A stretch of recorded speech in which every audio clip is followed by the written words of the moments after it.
Boa tarde a todos, satisfação imensa, programa Palavra Viva, Pastor Silas com você. E louvamos a Deus por nós podermos estarmos aqui adentrando o seu lar, chegando mais perto de você para deixar a Palavra de Deus ao seu coração.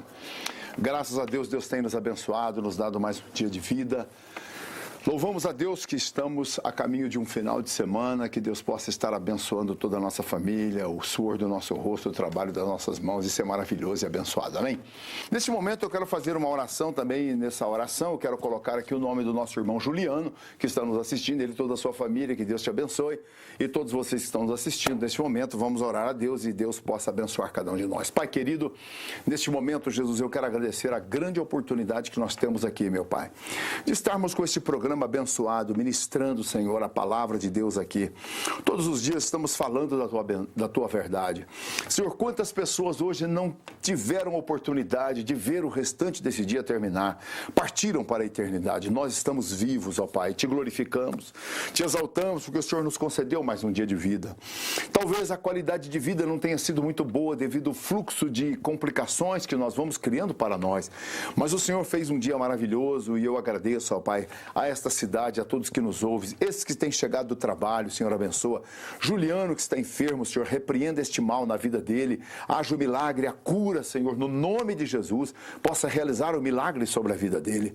Pai, esta família também do Juliano, seu papai, sua mamãe, sua irmã, Senhor, visita eles em nome de Jesus, dê a graça, e a todos que estão nos assistindo com a tua paz, com a tua bênção, no nome de Jesus. Eu vou ler aqui a palavra de Deus, a qual nós vamos ministrar aqui hoje, e o interessante é que o problema da nossa vida não é errar. O grande problema da vida do ser humano é consertar o erro. E tem dois seríssimos problemas sobre consertar os erros. Um dos seríssimos problemas é aquilo, a pessoa que realmente reconhece que errou e ela quer o perdão, então ela vai atrás de buscar o perdão e a conciliação com essa pessoa. E às vezes as pessoas elas têm o coração duro, o coração fechado, elas não acreditam que a pessoa está com arrependimento. E aí o que essas pessoas fazem? Elas não perdoam. E essas pessoas não perdoando, então o que acontece? Essa pessoa que não perdoa, ela tem no seu coração uma tristeza profunda, uma mágoa profunda. E aí é muito complicado isso. Por isso que eu quero aqui nesta tarde trazer essa palavra sobre o difícil não é errar. O difícil é você consertar o erro que você fez. Porque depende das partes para que chegamos no denominador. Quando nós pecamos contra Deus é muito mais fácil. Porque Deus é misericordioso, Ele é amoroso, Ele nos perdoa. Então eu quero ler um texto para você, onde dar-se a luz para nós iniciarmos a nossa palestra desta tarde, a fala que eu quero aqui nesta tarde trazer ao seu coração, ao seu lar, à sua família.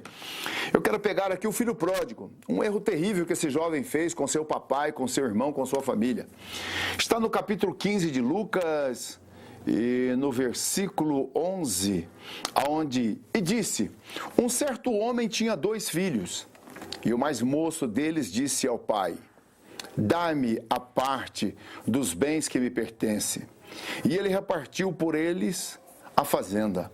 E poucos dias depois, o filho mais novo, ajuntando tudo, partiu para uma terra longínqua. E ele desperdiçou os seus bens, vivendo dissolutamente. Então, essa é a parte do texto que eu quero compartilhar com você, onde deixa claro aqui que um filho, ele praticamente enterrou o pai, enterrou a família viva. Em outras palavras, ele, com uma ação, ele matou a família toda e ele foi embora. E é interessante nós entendermos que o problema não é errar. O grande problema é o que é que nós vamos fazer depois desse erro. Vamos continuar vivendo no anonimato e deixa para lá? Ou vamos querer consertar esse erro e viver uma vida nova? O que é que nós vamos fazer? Então, esse é o problema fundamental. Esse é o ponto de partida que nós devemos pensar. Então, se as pessoas pensassem na consequência dos erros, olha, tudo seria diferente. Tudo seria diferente. Então, esse filho, praticamente, quando ele saiu com uma perspectiva. Ele nunca tinha ido a esse lugar. Alguém deve ter falado na cabeça dele. Olha, se você pegar a parte da sua herança, ficar aqui nesse lugar, nesse muquifo dessa roça, para com isso, cara, vai viver a vida, cara. Tem cidade aí que você chega lá com uma grana. Tem bolsa de valores, tem aplicação, tem empresa, tem comércio, tem muitos caminhos para você ficar milionário.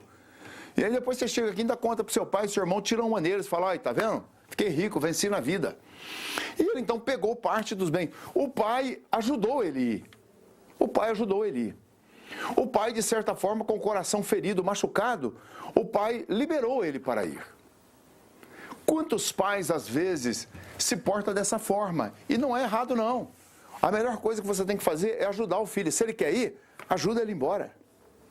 Não fica segurando ele em casa, não, porque ele vai ficar lá mal-humorado, vai ficar te dando trabalho. Ele corre o risco amanhã de entrar pelas drogas, entrar pela bebida, entrar pela bagunça, pela baderna, pelo crime. Revoltado porque você não apoiou ele querer ir buscar o caminho dele.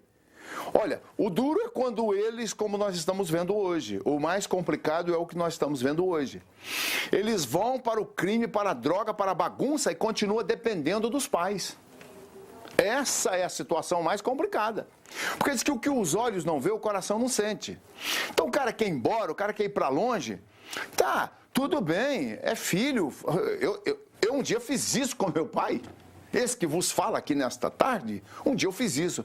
Pai, não aguento mais, estou fora. Tô indo. Para onde você vai? Vou para Brasília, morava em Piracicaba. Estou indo para Brasília. Na época, Brasília estava no auge, aquela construção de Brasília, né? Já estava caminhando a cidade, plano piloto praticamente perfeito, aquelas embaixadas estavam se instalando, né? A democracia havia entrado em 1980, então a democracia já estava voltando, né? O Senado, o parlamento ia ser aberto, aquela confusão toda, e eu, quero cair fora. Só que o papai não tinha grana para me dar. Eu não peguei bens, não ranquei bens dos meus pais, né? E fui embora. Papai ficou com o coração dorido, mamãe, meus irmãos ficaram chateados. Eu que fui embora,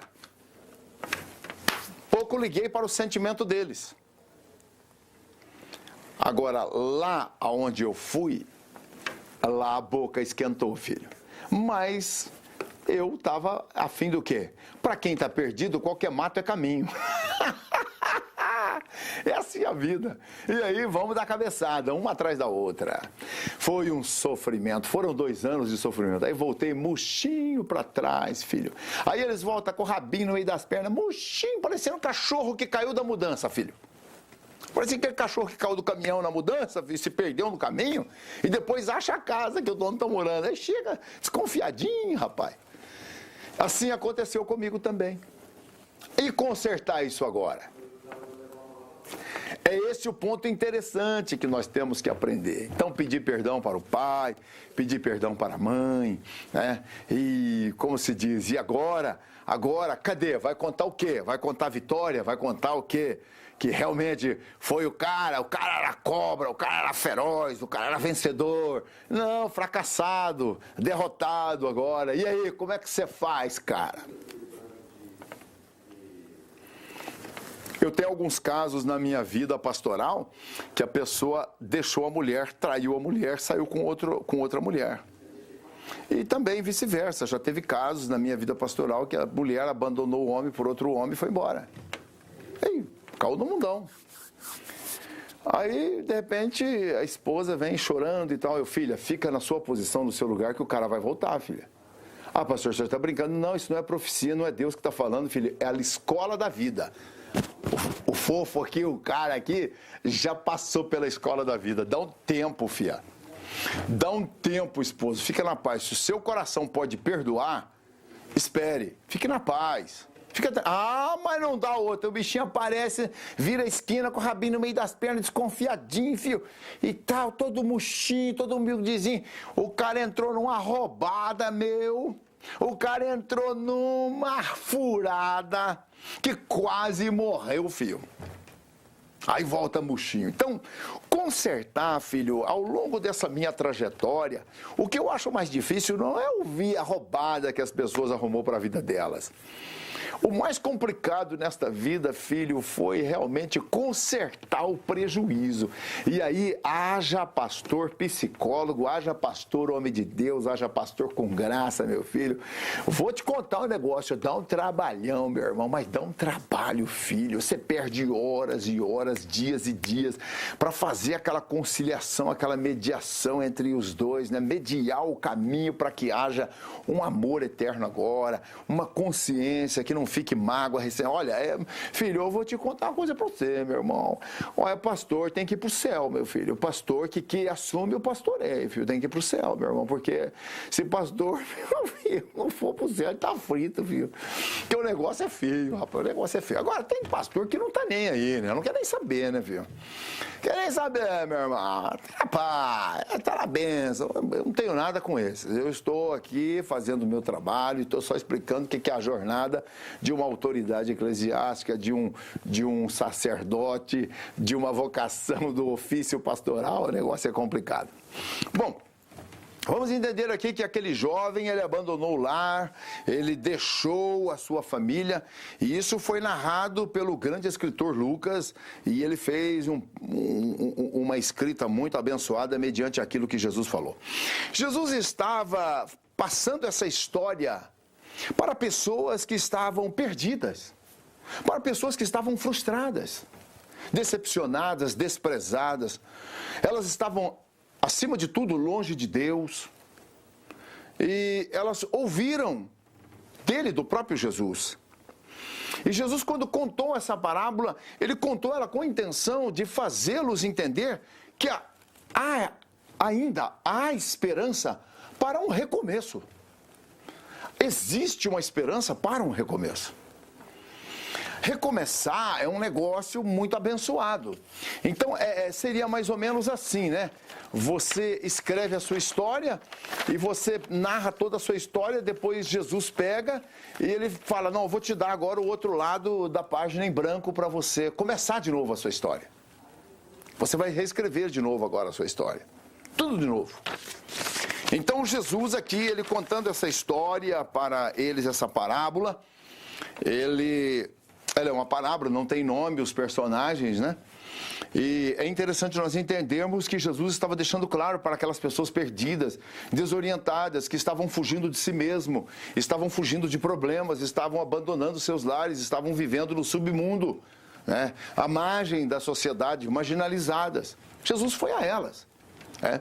Hoje é muito comum o sacerdote dentro de uma comunidade, quando chega uma pessoa bem abastada financeiramente, ele já para e fala, puxa, agora chegou uma pessoa grande aí na igreja.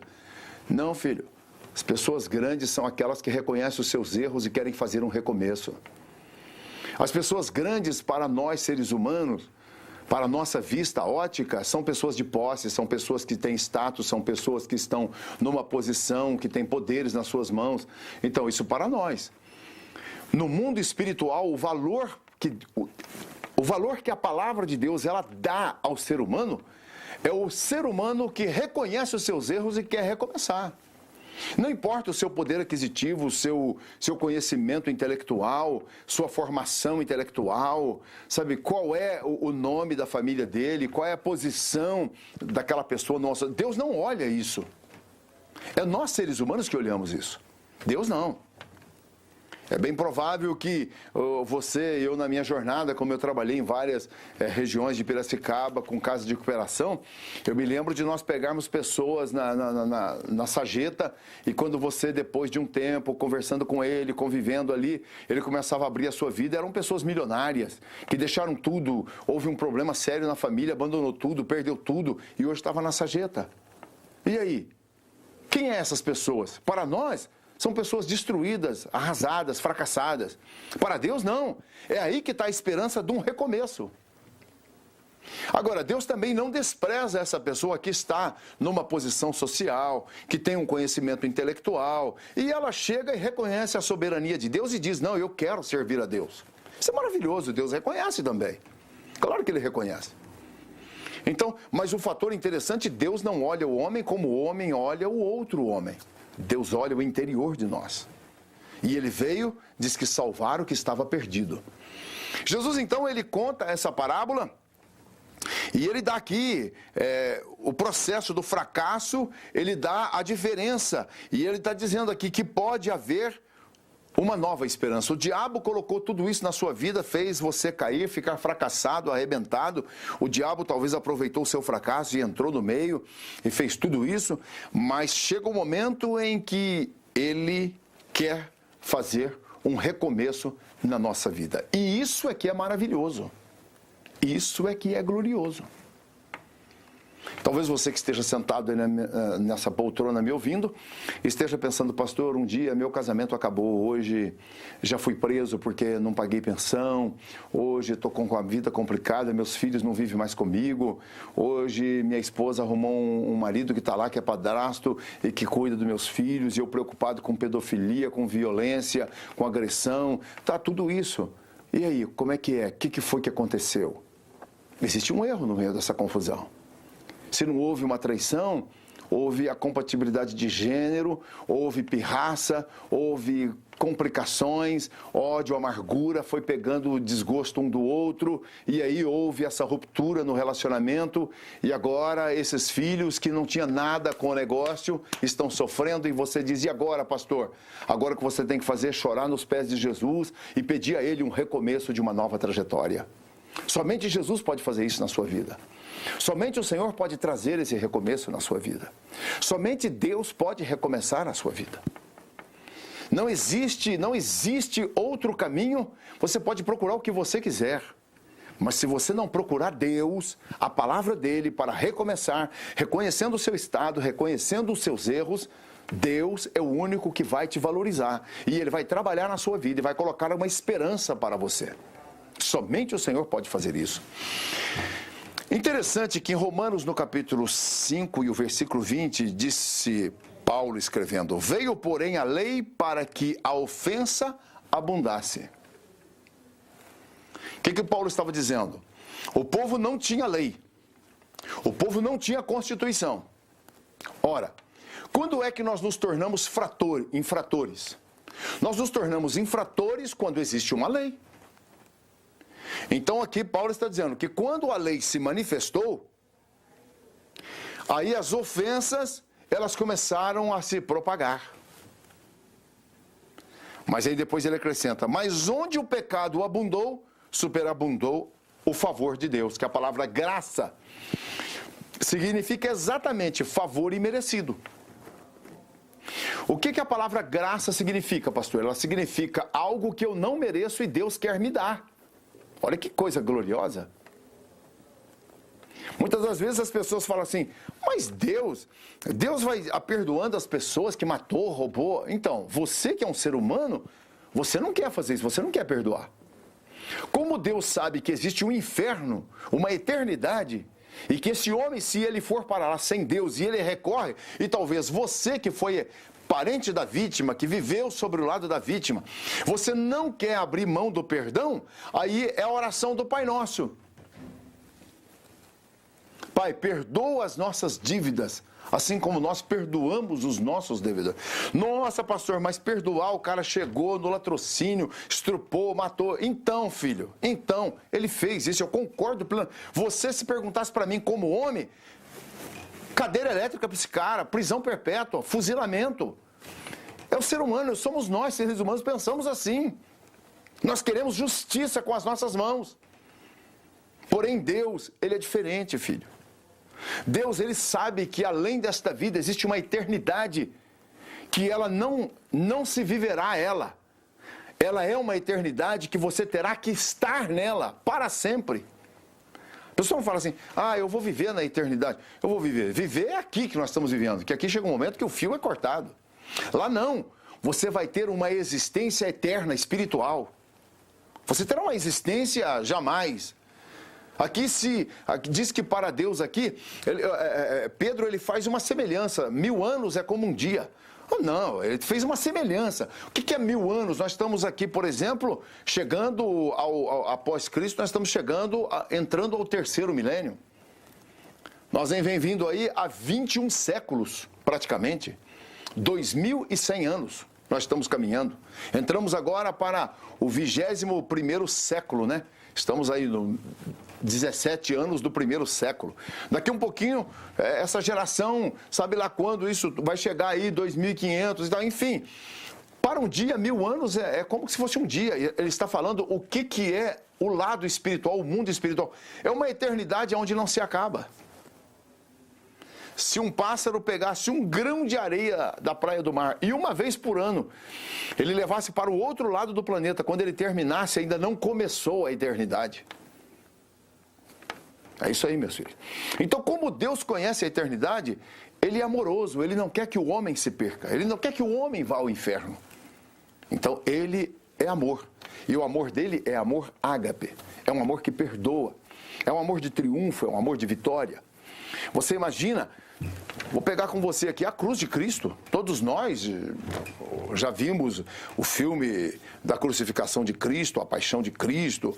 Muita gente já leu a Bíblia sobre esse fato. 2 ladrões. O que eles tinham feito? Um estupro, assassinato, roubo. Era a crucificação. Estava ali, entre Jesus, 2 malfeitores. No Evangelho de Mateus, os 2 começam a descer o pau em Jesus.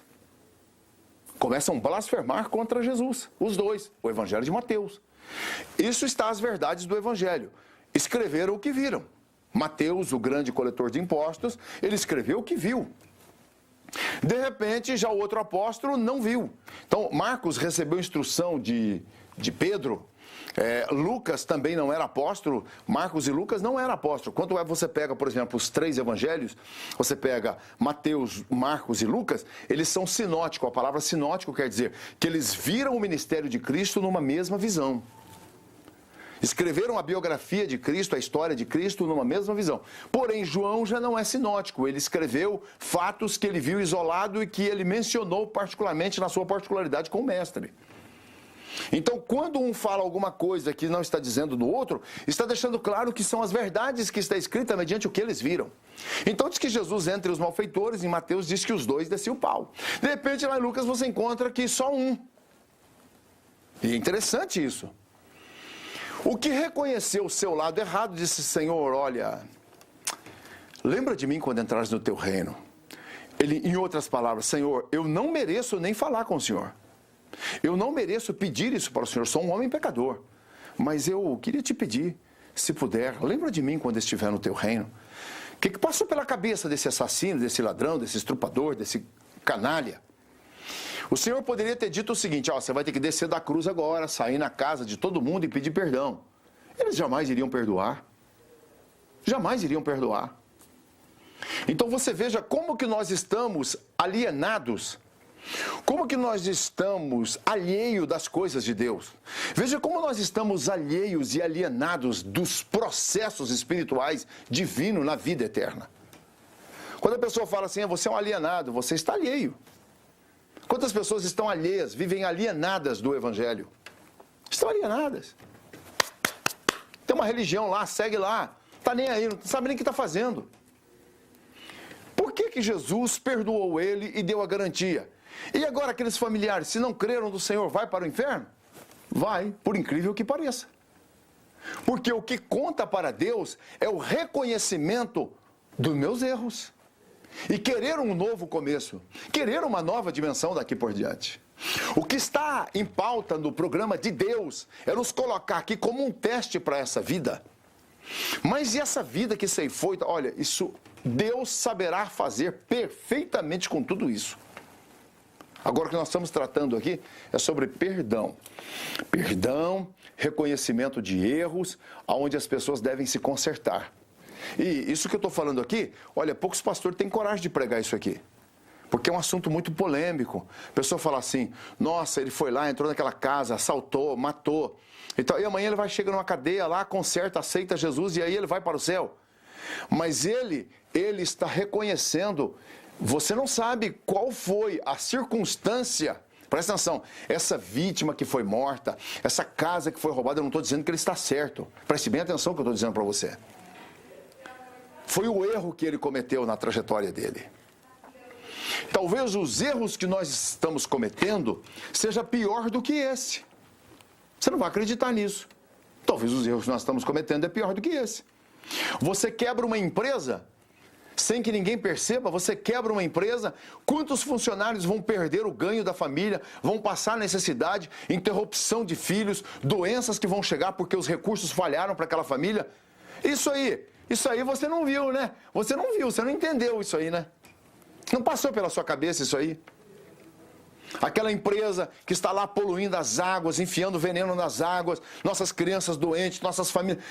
É diferente daquele ladrão que chegou lá para assaltar? É diferente? Não, o crime é a mesma coisa. O crime é o mesmo. Não tem diferença. Agora nós estamos tratando aqui sobre erros e consertos. Olha, quando eu preguei no Carandiru, em São Paulo, eu conheci um homem que ele estava confinado há muitos anos de prisão. Naquela época, a ditadura, o negócio era o militar que dirigia e, olha, que tempo saudável, viu? Eu vivi toda a ditadura. Eu tenho 56 anos, com 4 anos o militar assumiu. Eu até sou de um outro pensamento da questão militar, porque eu vivi sobre o regime. Então, os militares, eles foram morar no Palácio da Alvorada, então não houve golpe militar, porque eles continuaram morando onde os presidentes morariam. Essa é a minha concepção e minha visão. Você quer ver de uma outra forma, você vê de uma outra forma. Bom, eu estou falando do que eu vivi. Então, era uma época que você deixava a casa aberta, você andava tranquilo pela rua, não tinha toque de recolher para trabalhador, gente boa, gente honesta. Então tá. Agora, vamos entender uma coisa. Deus vai julgar cada um de nós mediante os erros que nós praticamos. Vou te mostrar um pouquinho o que é o ser humano. Lá em Gênesis nós encontramos, você deve ter visto aí, a Record transmitiu aí a história de José. José ele foi vendido pelos seus irmãos para o Egito por uma caravana que passava. Uma caravana dos ismaelitas, que eram praticamente parente deles. Vendeu o irmão como escravo. Por que venderam o irmão? Por inveja. Por inveja. Era o filho da velhice de Jacó. Era o filho da idade avançada dele. E esse filho, ele trouxe diante dos seus irmãos uma inveja muito grande. E eles pensaram em matar. Jogaram numa cisterna, depois tiraram, venderam, pronto. Pegou, matou uma ovelha, sujou a roupa dele de sangue, levou para o pai e falou, olha, nós encontramos no caminho isso aqui, rasgaram a roupa. Bom, o pai acreditou que o filho o quê? Estava morto. Você quer uma tragédia dessa dentro de uma família? Pior do que um bandido que entrou lá e assaltou e matou alguém. Pior do que isso. Tá, José vai para o Egito, chega lá, é vendido no mercado de escravo. Quem que compra ele? Potifar. Potifar leva ele para sua casa. De repente, a mulher de Potifar, ela começa a pôr os olhos em José, não como escravo de casa, não como um trabalhador, como um doméstico que estivesse ali cuidando dos afazeres, das coisas do seu senhor, do seu amo, do seu marido. E ela põe os olhos nele como um homem e quer ele, e quer possuí-lo, e quer fazer sexo com aquele moço. E, de repente, ela parte para cima dele, ele vendo que não tinha outra opção, fugiu e ela ficou com a capa dele, fugiu nu e caiu fora. Ela foi e denunciou ele para Potifar, Potifar foi e falou com as autoridades egípcias e trancafiaram o coitado na cadeia. Você quer um crime igual esse? Você quer um crime pior do que esse? Então, e aí José, então, naquela prisão, ele chega ali, e aí José é diferente do que um marginal. Você quer uma cadeia para uma pessoa que não era um marginal? Diz que José, quando entra na casa de Potifar, tudo começa a ir bem. Porque tudo que ele punha a mão tinha a bênção de Deus. Deus sabia o que ele estava. Deus sabe o que vocês estão passando. Deus vai trabalhar nas suas vidas também. Deus vai estar trabalhando na vida daqueles que sofreram, que foram vitimados, sofreram vítimas dentro da família, tiveram problemas pessoais. Deus vai trabalhar na sua vida, Ele vai cuidar de você. Você pode ter certeza.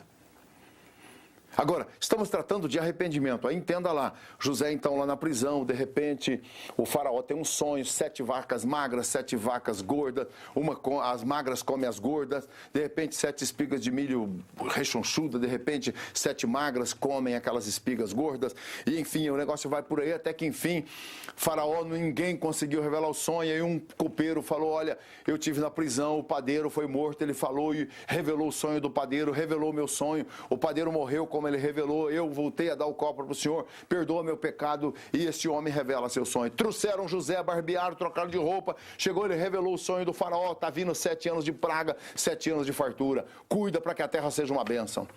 E ele colocou ele, o homem sai de uma cadeia para ser o segundo e o faraó do Egito. Agora lá vem os seus irmãos comprar comida dele, porque a fome chegou, a peste chegou, e eles vieram comprar comida. E José, sabendo que eram os irmãos, e aí ele foi tratando com eles até que trouxe o irmão caçula, abraçou, beijou, até que trouxe o pai, foi uma bênção, se conciliaram, abraçaram. Quando sai daquele conciliamento, sabe o que os irmãos falaram? José perdoou nós porque nosso pai está vivo.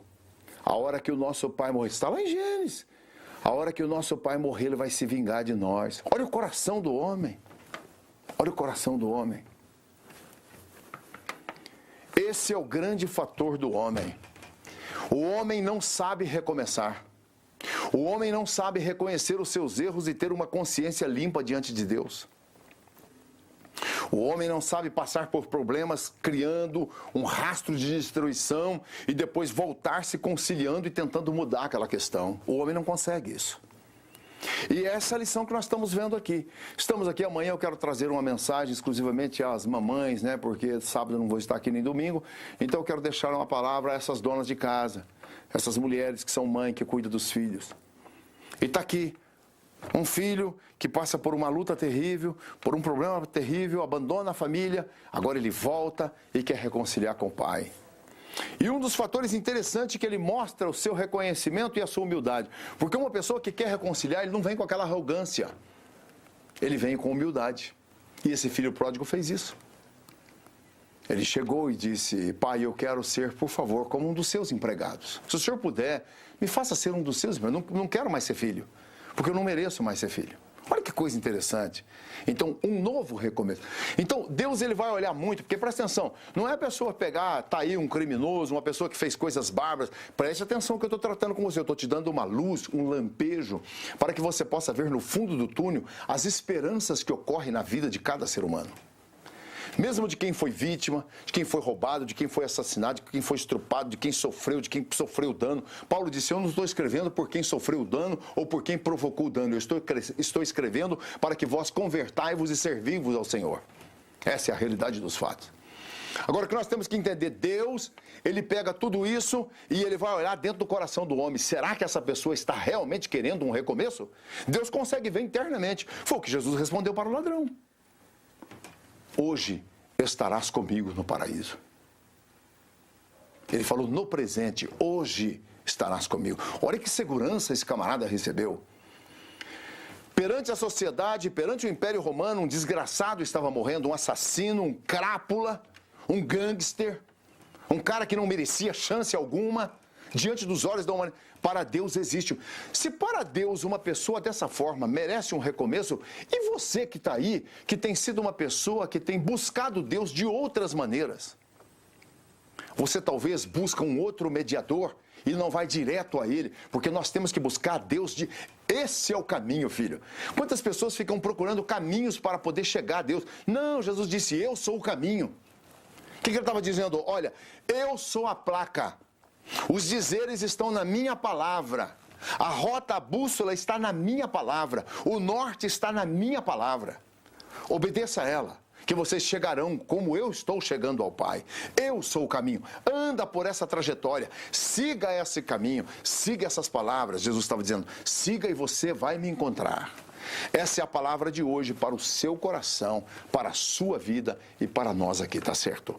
Nós vamos para um clipe abençoado agora e depois eu volto para fazer uma oração por você. Pense nisso, vamos aceitar a Jesus como Salvador e servi-lo de todo o coração, porque Jesus está voltando e vai buscar a sua igreja. Amados, nós vamos chegando a um final. Não deixe de estar conosco lá e participando conosco, tá certo?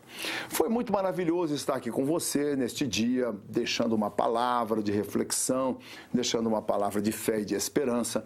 E eu louvo a Deus pela vida de vocês e por permitir que nós adentramos o seu lar. Eu agradeço muito, nós estaremos aqui de volta amanhã, se Deus quiser. Vamos fazer uma oração. Jesus amado, muito obrigado, Senhor, pela vida, pela esperança que o Senhor tem nos dado e também por podermos fazer esse programa aqui todos os dias, levando uma palavra palavra, essas pessoas que são fiéis ouvintes desta palavra. Senhor, vai abençoando esses lares, essas famílias, vai abençoando a nossa cidade, a política da nossa cidade, as nossas autoridades, o nosso judiciário, o nosso legislativo, o executivo, Pai, nossa polícia militar, polícia civil. Ó Deus, vai abençoando, Senhor, a nossa Justiça Federal, Senhor, que está aqui na cidade. Abençoe esses homens, mulheres que trabalham ali, essas famílias. Dê a graça, a paz e a bênção, Senhor, a nossa Guarda Municipal e também os nossos comerciantes, empresários que estão aqui, os nossos plantadores de café, os que lavram também o café. Senhor, abençoa essa cidade, essa terra. Em nome de Jesus nós te louvamos. Amém, amém. Chegamos ao fim. Um abraço do Pastor Silas. Fica com Deus. Tchau, tchau.